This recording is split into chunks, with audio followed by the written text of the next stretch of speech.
Today's agenda is one of the most optimal ways of using shadowbox in ZBrush. So without further ado, let's get to it. Go ahead and drop a cylinder in your canvas to begin with. And don't forget to hit Make Polymesh 3D. Next, go to the Geometry sub-palette and look for a shadowbox to modify your desired resolution and polish volume. Then tap on Shadowbox button. It's gonna give us a box which is masked. Now the easiest way for describing its functionality is this box generates mesh based on intersection of perpendicular space to the masked areas of these three sides of the box.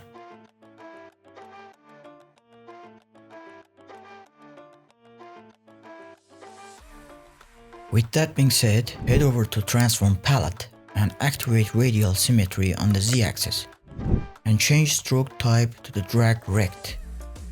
Then select the proper alpha. Now drag your brush on the XY face of the box to make your desired mesh inside the box. Once you're happy with the result, turn off Shadowbox button.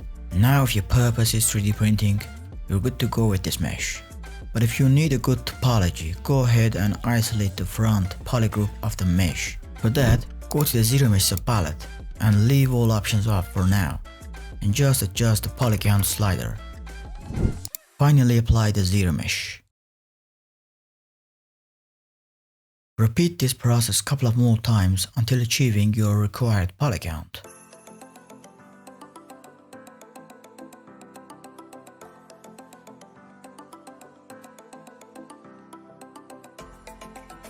After that, import an object of your choice in the canvas to conform our mesh on its surface and place it correctly underneath your mesh.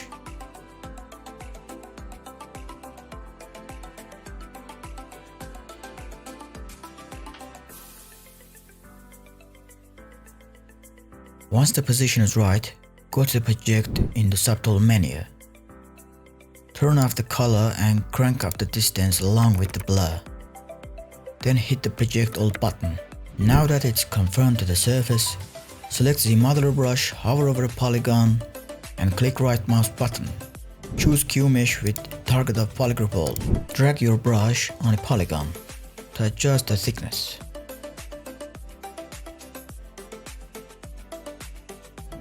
Finally apply crease on polygroup borders.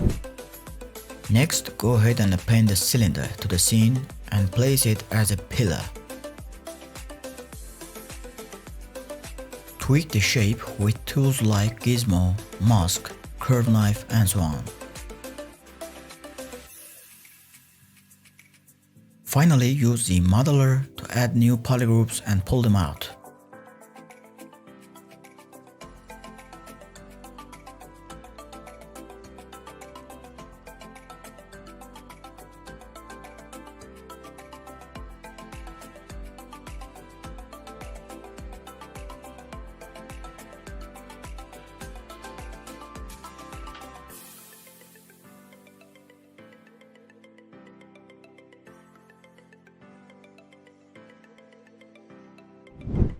Next, open the array mesh, modify the repeat, set the rotation to 360, hit on the pivot, and finally turn on the transpose. Now if you grab the yellow circle on the transpose line and drag it to the center, it's going to spread the instance of our original mesh around the point. Once you got your result, tap on the Make Mesh button to deliver your mesh as a subtool. Now we have our low poly mesh ready to be subdivided and sculpted on.